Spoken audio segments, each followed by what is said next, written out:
ఈ మధ్యన ఒక ప్రత్యేక అంశాన్ని మనం పబ్లిక్లో చూస్తున్నాం. అది మనకు ఉమెన్స్ యొక్క ఎగ్స్ని స్టోరేజ్ చేసి ఫర్దర్ ఫ్యూచర్లో పిల్లల్ని ప్రొడ్యూస్ చేయొచ్చు అనే ఒక థింగ్స్ మనకు నానుడి. అంటే ఆలస్యంగా పెళ్ళిళ్ళు చేసుకున్నా పర్వాలేదు, ఈ యొక్క ఎగ్స్ని స్టోర్ చేసి ఫర్దర్గా మనం పిల్లల్స్ని ఎప్పుడైనా ప్రొడ్యూస్ చేసుకోవచ్చు. అంటే ఈ ఐవీఎఫ్ సరోగసీని మనం అండాలు స్టోర్ చేసి వాటి నుంచి ఫర్దర్గా పిల్లలు తెచ్చుకోవచ్చు. బట్ అప్పటి వరకు మనం ఎంతసేపు అయినా వెయిట్ చేయొచ్చు అనే ఒక థింగ్స్ మనకు సొసైటీలో ఉంది. అయితే మెడికల్ సైన్స్ ప్రకారం ఇది ఒప్పుకుంటుందా? దీనివల్ల వచ్చే ఎటువంటి బాధలు ఇబ్బందులు రాబోతున్నాయి ప్రజెంట్ సొసైటీలో చూద్దాం. అంటే చాలా మటుకి ఇప్పటికి ప్రొడ్యూస్ చేసే ప్రతి పిల్లల్ని హాస్పిటల్స్, ల్యాబ్స్ అండ్ టెస్టుల మీద ఆధారపడి ఈ యొక్క ఉమెన్స్ను ఎగ్స్ని ప్రొడ్యూస్ చేసి వాటిని స్టోర్ చేసి పిల్లలకి అనడానికి రెడీగా అవుతున్నారు. అయితే ఇది ఒక్క రోజులో జరిగే అంశమా? కాదు. మన లైఫ్ స్టైల్లో కొన్ని తప్పులు మనల్ని ఈ దారి వరకు తీసుకొస్తున్నాయి. అందులో మనం ఫస్ట్ మన యొక్క ధర్మం అంటే మన యొక్క బాడీకి తగ్గట్టు మనం మన యొక్క హార్మోనల్ ఇంబ్యాలెన్స్ చేయాల్సి ఉంటుంది.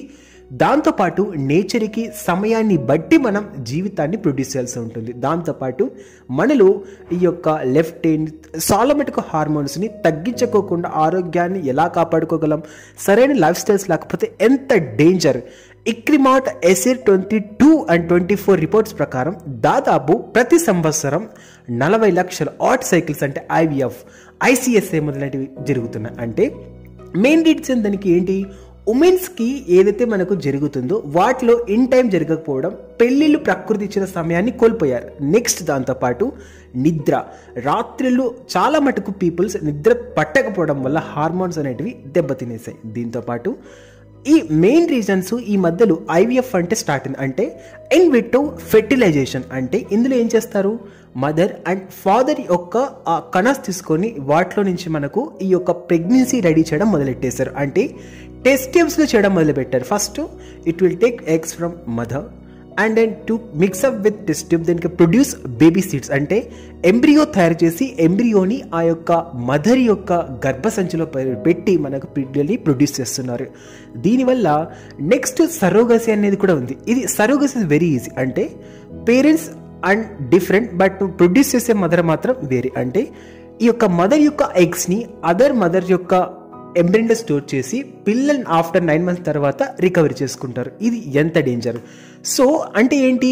మనం పిల్లని ప్రొడ్యూస్ చేయడం ఎలానే చేయొచ్చు, బట్ ఇన్ టైం లేట్గా చేసినా పర్వాలేదు, దానివల్ల ఏమీ కాదు అని అంటున్నారు. బట్ దీనివల్ల వచ్చే ప్రాబ్లమ్స్ అన్నీ ఇన్ని కాదు. ఎందుకంటే ఇందులో మనకు చూడండి, ఫస్ట్ శరీర శాస్త్రం మనకేం చెప్తుంది? ఫస్ట్ ఎప్పుడైనా సరే నేచర్ ఇచ్చిన బాడీని మనం నేచర్కు తగ్గట్టు అనుమానించుకోవాలి తప్ప మనం దానికి అదనంగా చేస్తే దాని నుంచి వచ్చే మనకు బ్లడ్ ప్రెషర్, షుగర్స్, దాంతోపాటు మనకు థైరాయిడ్స్, ఇలా మనలో బాడీ యొక్క డిఫిషియన్స్, హార్మోనల్ ఇంబ్యాలెన్స్, దాంతోపాటు స్లోగా మనకి మధ్యలో మన నెక్స్ట్ ఎగ్స్ని నిల్వ చేయడం వల్ల ఎందుకు మంచి పద్ధతి కాదంటున్నామని చూడండి.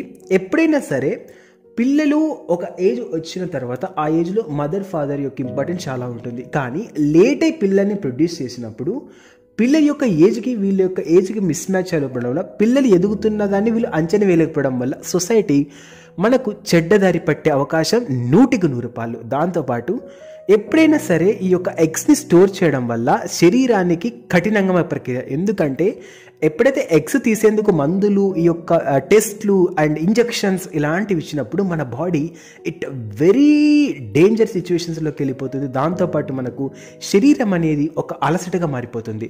సో దీనివల్ల వచ్చే సమస్యలు అన్నీ ఇన్ని కాదు. ఎందుకంటే మనకు వీళ్ళ ఫినాన్షియల్ ఇష్యూస్, దాంతోపాటు పిల్లల యొక్క గ్రోత్, సహనం వీటిలో తగ్గిపోతాయి. దీంతోపాటు ఐవీఎఫ్ రోగాలు రావడం, సో దాంతోపాటు వయసులోనే రిస్క్ తీసుకోవడం, సో పిల్లలు వంటి గ్యాస్, తర్వాత ఐవీఎఫ్, వీటి ఎనీథింగ్స్ ఉండొచ్చు. సో దీనివల్ల ఫర్దర్ ఫ్యూచర్స్లో ఈ హార్మోనల్ ఇంబ్యాలెన్స్, ఇన్ టైంలో ఎగ్స్ని ప్రొడ్యూస్ చేయలేకపోవడం వల్ల ఉమెన్స్ ఎదుర్కొనే శక్తుల వల్ల వాళ్ళలో ఈ యొక్క ధర్మం అనేది స్లోగా నశించి ఇది సొసైటీని ఒక మెడికల్ మాఫియాగా దారితీస్తుంది. ఇలాంటి వాళ్ళ మాటలు నమ్మవద్దు. కాబట్టి నేచర్కి తగ్గట్టు అనుమానించుకోవాలి.